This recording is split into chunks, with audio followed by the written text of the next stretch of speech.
So many iconic MotoGP moments over the last 75 years of racing, and we can't wait for a few more to be sprinkled upon the championship throughout 2024. It promises to be the biggest and best year of Premier Class racing yet. 22 riders all fighting to be crowned MotoGP World Champion and to steal the number one plate from our now two-time Premier Class King, Pecco Bagnaia. Good afternoon and welcome to Qatar, host of round one of MotoGP in 2024. Jack Appleyard and Simon Crafar here to talk you through everything that you need to expect, not only this weekend, but throughout the upcoming season as well. 21 Grand Prix, 21 sprints from now all the way through to the middle of November. Simon, just how great is it to be back first and foremost, and how excited are you to get going now that testing is officially done and dusted? Yeah, I did all the 6 days in Malaysia I was there for, which first time for me, because most of the journalists don't go to the shakedown.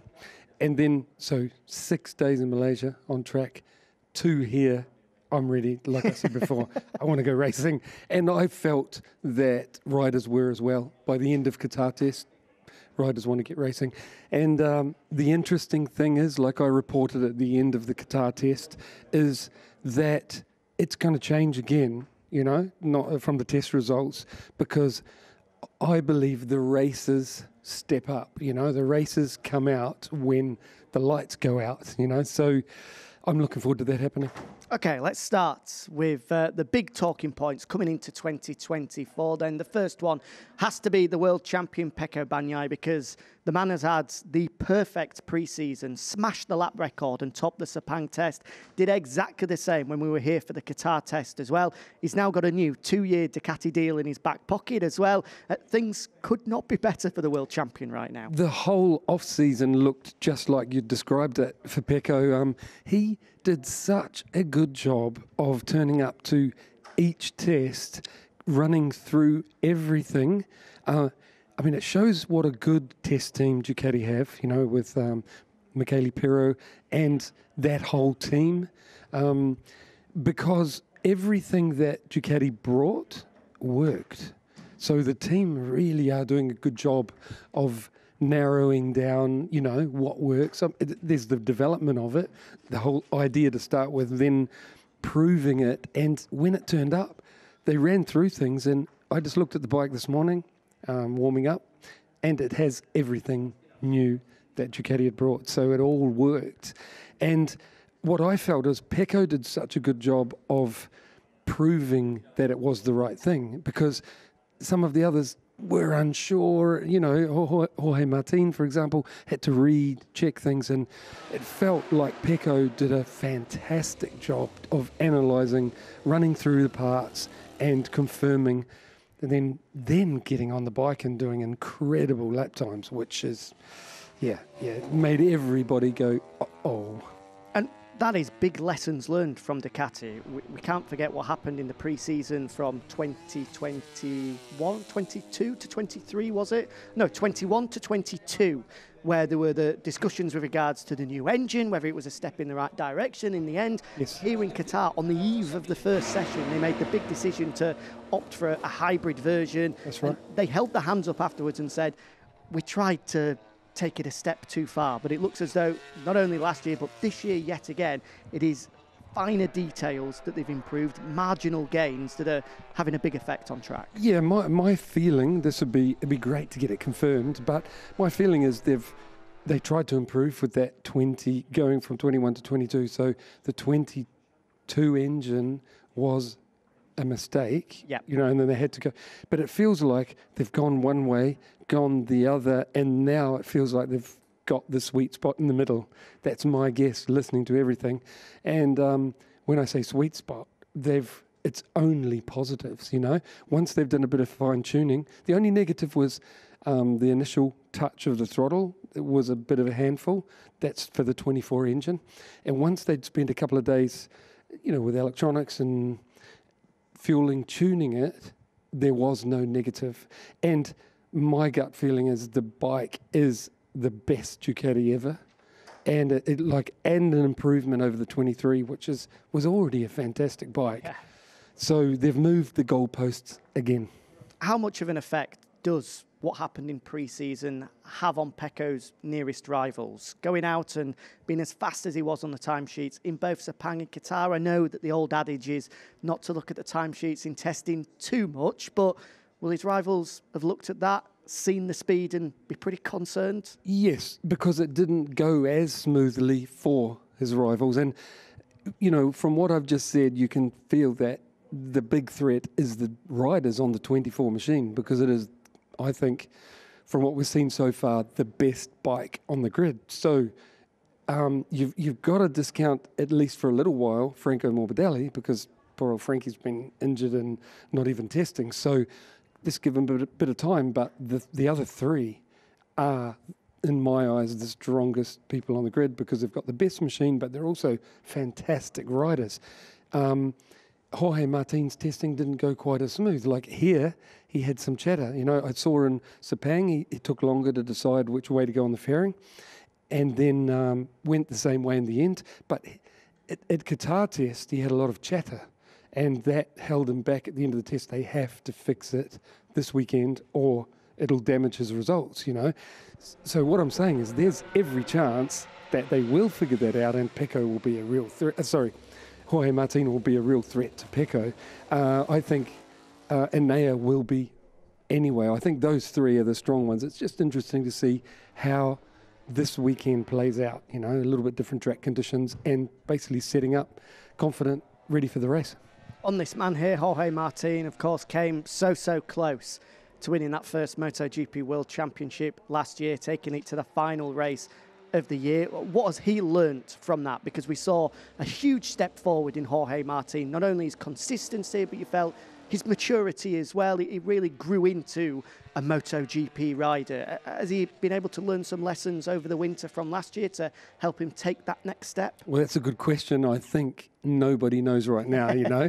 Really, I think nobody knows right now. But the thing that we all saw last year was when Ducati did give him the right engine, you know, not the one with the problems, not problems, but, you know, it had some difficulties to use.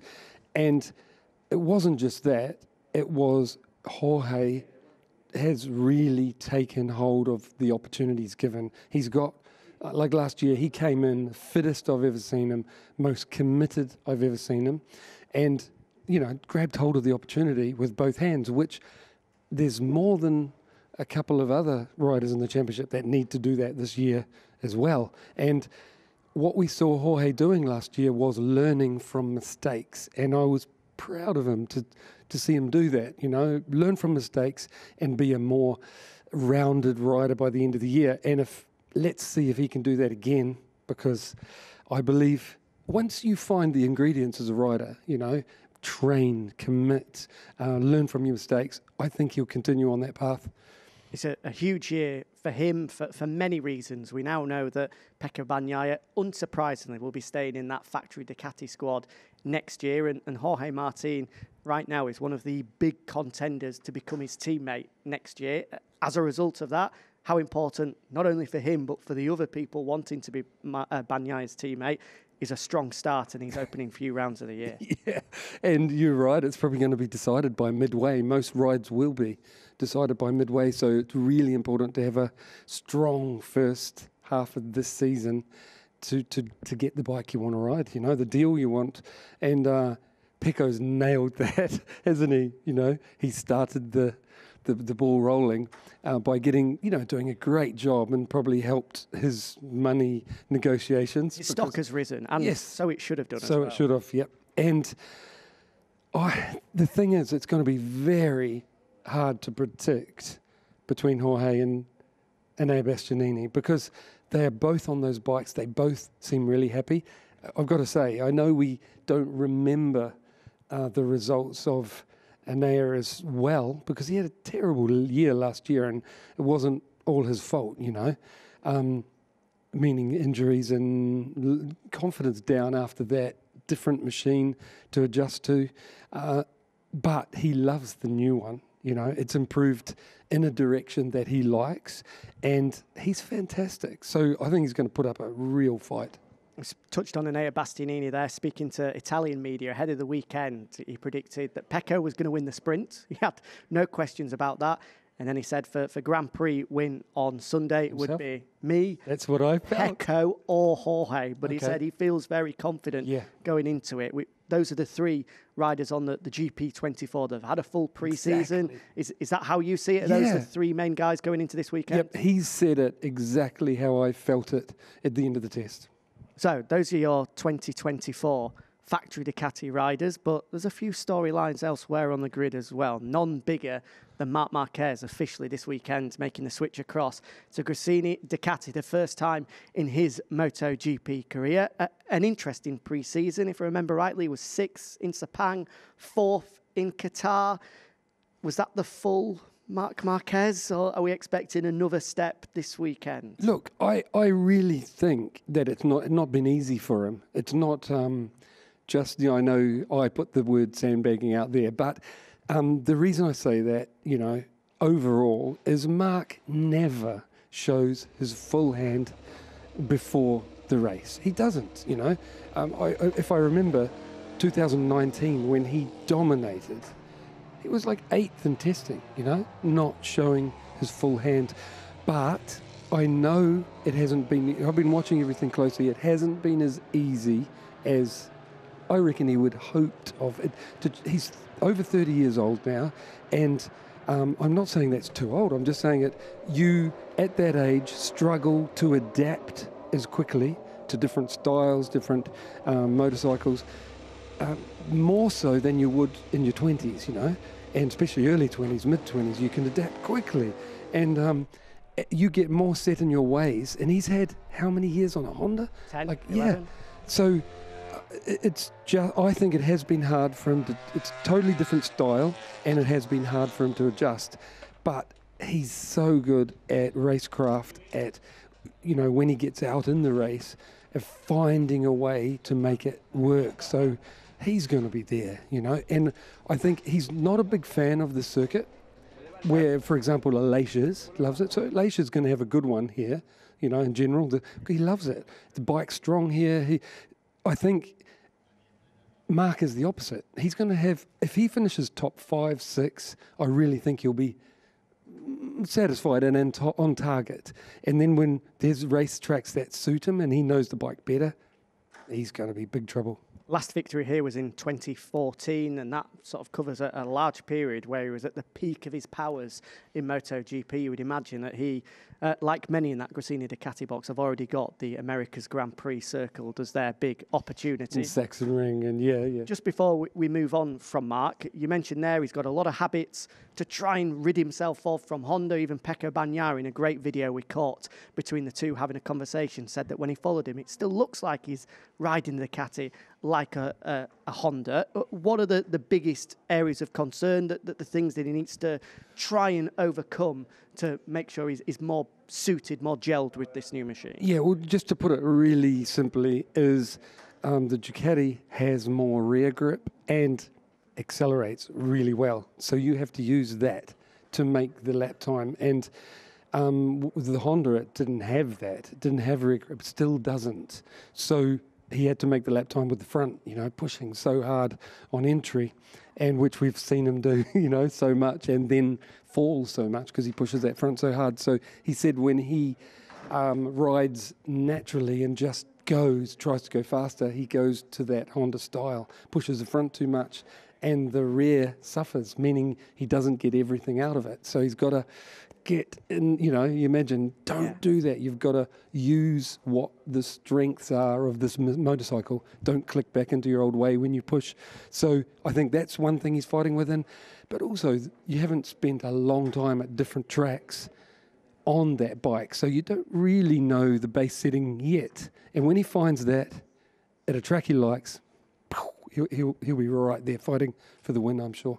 Marc will be in our second press conference, which is coming your way, starting at around 4:30 local time here in Qatar. Joining him in that second press conference is the rookie sensation, talk of the town. I don't think we've had a rookie step up into MotoGP with this much admiration and this much talk since Marc Marquez himself. Pedro Acosta, of course, in only his 4th year in the paddock, already a 2-time world champion and already impressing on a MotoGP bike, Simon. I know throughout pre-season, you, me, everybody has spoken a lot about what he's done, but we have to preview him ahead of this, his first weekend in MotoGP. I mean, just how impressive was he throughout the winter months? Oh, the testing, I've said it repeatedly, he was like awesome. You know, he did pretty much exactly what you'd hope you could do, you know. He really did.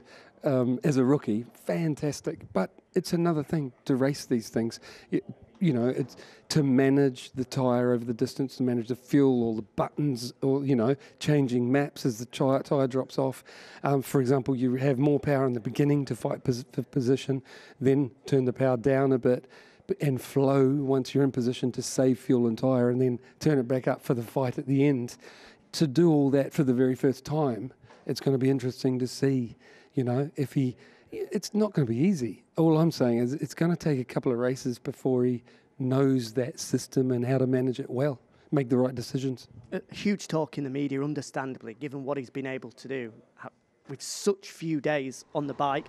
Any concerns that Pedro is the type of character to listen to all of the talk, all of the hype, and maybe get distracted from the job at hand? Or do you get the impression he's a centred, focused and well-rounded athlete? Well, he's had a couple of years with Aki Ayo, which would drum into a rider, keep your feet on the ground, don't believe all the BS, you know, focus on your job, and then you'll make less mistakes, you know. But he's really young. He's going to make some mistakes this year, you know, and you learn from them. And that's how you improve, you know. The thing to do is not keep making those same mistakes. And he's a clever boy. He's going to manage it. He's going to have some really good ones, and then somewhere he goes, I made a mistake, and learn from it. And by the end of the year, hopefully he's the full package. Top 10 is what he was hoping for, do you think? The championship? This weekend. Oh, this weekend. Would that be a result you think he walks away pleased with? Yeah, that is correct. Meaning that's the correct aim. That is beating some very experienced riders, you know, on good machinery. So, I mean, you've got more than 20 here.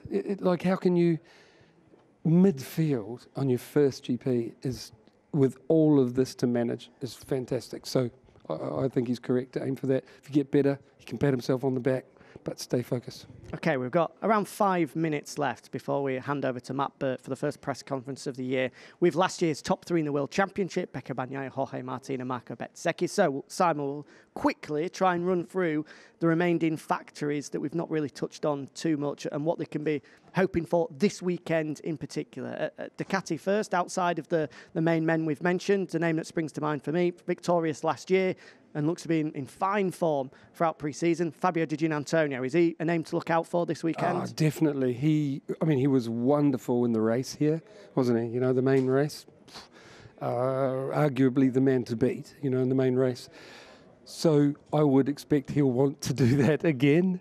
And it feels to me that last year, Fabio figured out that ingredients I was telling you about, you know. He had to, basically, he was going to lose his ride, and he found, you know, he was building up before that. But look, over Fabio's career, I've kind of felt that he's not a killer. He's not really wants it. He's loving riding motorcycles. There's nothing wrong with that. You got to enjoy it. But he felt like, to me, he was missing that last bit of hunger that it takes to beat such good riders, you know, to the flag. And last year he found the ingredients how to do it, you know. And I believe now he knows it. He's not going to. You know what I'm saying? He's on a roll. He's going to keep it. No, and I'm really pleased for him because I wasn't sure that he ever would. I thought he was going to lose his job and we wouldn't see the best of him. But I think he's the dark horse again. You know, I shouldn't call him dark horse because he's proved that he can do it. But he will be there. I really believe. Aprilia, both Aleix and Maverick, really positive after testing. Really fast as well. Are they two men that can challenge those top 3 Ducati riders this weekend? This is one of Aleix's favourite circuits. He said that he's this is at the end of the test, riding the best of his life, and he's got the best machine now. He loves the new aero, all the mods. He's got the best machine he's ever ridden, you know, the 24 Aprilia with that cool tail. And he said all that was missing is a bit of torque, you know, engine power, because everything's there. They've got the grip and that, but it doesn't punch hard enough. And they're already making big numbers with that engine, but he is clearly hoping that the engine that they turn up there here this weekend with for the first race, for the first time, the 24 spec, he's hoping it has more torque. So I think he's going to be a real threat all weekend. I really do. Maverick, the problem is, as much as I love Maverick, you never know. I don't know. Like, he is super fast. You know, he's probably equally the most talented rider in the class. But you just don't know what's going to happen. It all has to run smoothly for him to, you know what I'm saying, to get the result that he has the ability to do. So, and I hope he does. I genuinely do. He's an enigma, is Maverick, and forever will be. Fingers crossed he can make it work this weekend. Very quickly before we hand over, KTM, Brad Binder, 6th, 4th in the World Championship over the past 3 years. Is he ready now to break into that top 3? Can we call him a title contender this year? I feel so. We haven't seen it yet, but he is who I'm talking about when I say the races come out when the lights go out, you know. Yeah. He's the man. He's not a tester. We saw last year Jack and him were nowhere, and right through testing. And then when the race started, they were both there, you know. So when the racing started, so I believe there's a good chance of that happening again. And the KTM has improved in all areas. We haven't seen it on paper, which is a worry, but I believe we will when we get racing. Absolutely right. We've got time after the opening press conference to touch in more detail at how the Japanese giants of both Yamaha and Honda have fared throughout pre-season and what they can hope for here in Qatar.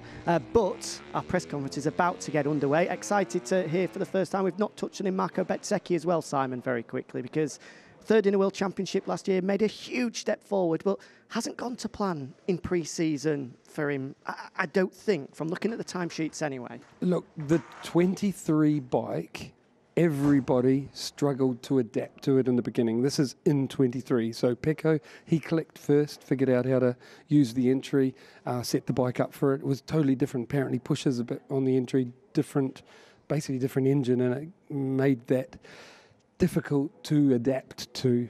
And all that, you know, that's what Anea struggled with for a long time, even after he came back from injury. Jorge struggled, all of them did. And now the Gresini riders and VR46 riders have that bike. Yeah. And they are struggling with that same thing. And I saw how, for example, Fabio Di Giannantonio he's the first one really to click with it and figure it out. The others are taking a bit of time. I think Bez is one that is taking more time because he's fantastic. I'm a big fan of Bez. I think we're the best is yet to come from him. Nice. I like what you did there. Simply the Bez is what he's got on the back of his leathers this year. Right. Without further ado, let's hand over to the first press conference. Don't go anywhere. Another one coming up later with Marc Marquez, Pedro Acosta and Fabio Quartararo. Plus, we'll be live in the paddock from 5 o'clock chatting to Joan Mir and then both KTM guys, Brad Binder and Jack Miller. There we go. But taking centre stage now for the first time to preview this opening round of 2024. The men first, second and third in last year's World Championship. Pecco Bagnaia, Jorge Martin and Marco Bezzecchi, as ever, are with Matt Burt.